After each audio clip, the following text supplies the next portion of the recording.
Today's Japanese slang word is, well, I guess it's not a slang word. Let me actually begin by problematizing the. Oh, good, it's still there. Yeah. Problematizing the translation of ryukogo that I use at the beginning of these reviews, which is slang. So, ryukogo in Japanese literally means flowing, going word. And if you look it up in dictionaries, it's going to come up as things like a buzzword or a popular word. I use slang because oftentimes the ryukogo that I'm talking about are slang. They're new words that subcultures have created and produced and are seeing their moment in the sun. But ryukogo could be anything. I don't like buzzword though, because buzzword sounds to me at least like kind of something that is being used in meetings at a business or a company. And I don't really like popular word because how do we define popularity? Arguably, if I was talking about popular words in these reviews, I'd be talking about des, right? That's like the most popular word in Japanese, I imagine. Maybe shimasu. And all this comes down to the fact that I'm not comfortable calling the word that you see here, chitatapu, a slang word, because it's not. It's a word that's been around for hundreds of years, if not over 1,000, because it's not a new word. It's just a word from a variety of the Ainu language family. It refers to a dish that you can see here. It's something like steak tartare. It's basically raw meat that has been kind of beaten down. You're supposed to say that chitatapu apparently while you do that, and it is often flavored with spices and looks pretty good. The actual etymology of it from the variety of Ainu that it comes from is something like that which we have beaten into small bits.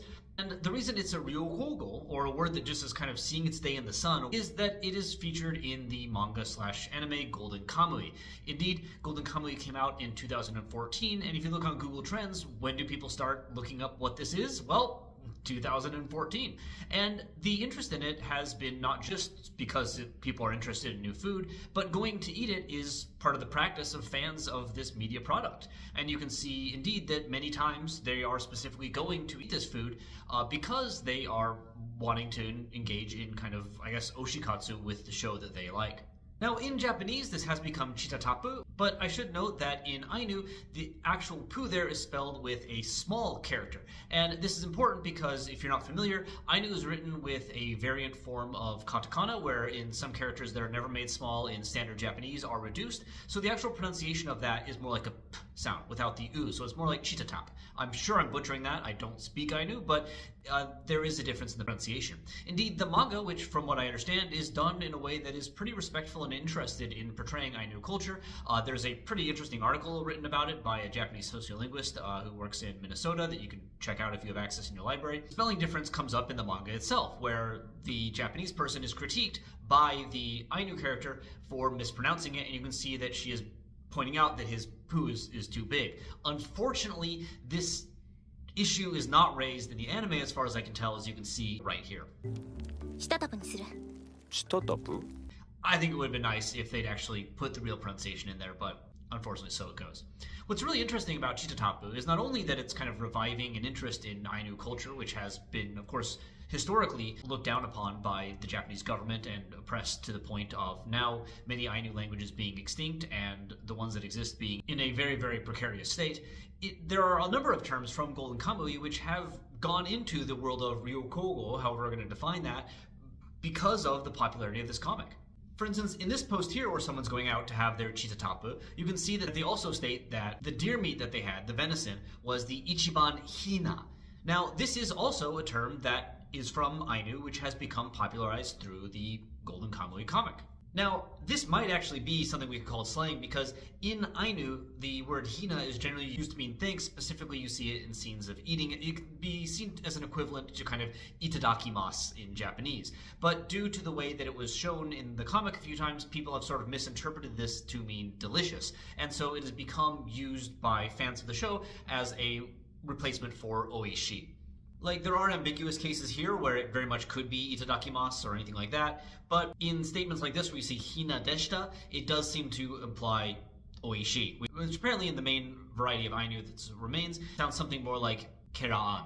Indeed, while you could argue, well, maybe this is saying amakute hina deshita to mean it was delicious and, itadakimasu or something, while I do think it's sweet and delicious, there are posts like this where something is hina sugiru, where it's really difficult to think of it being anything but a synonym for oishi.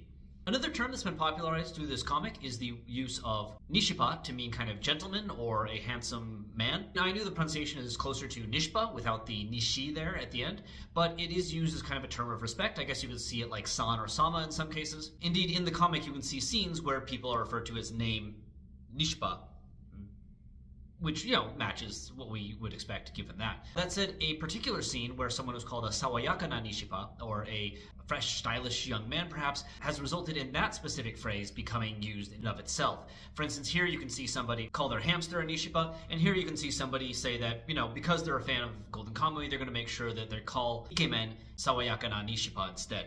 So, all in all, I think it's kind of cool that Ainu is being revived in this way. Like, it doesn't obviously undo the damage to the language, and it still is in a precarious state, but you never know. Maybe the popularity of these terms entering the Japanese lexicon, as well as people being interested in Ainu food, Ainu language, will result in people who are interested in preserving and even expanding the understanding of Ainu culture. Even if in cases like Hina, maybe the word's not being used exactly how it would have been, in the past. All in all, I hope you enjoyed this, not a slang, but Ryukogo review, and I'll see you in the next one.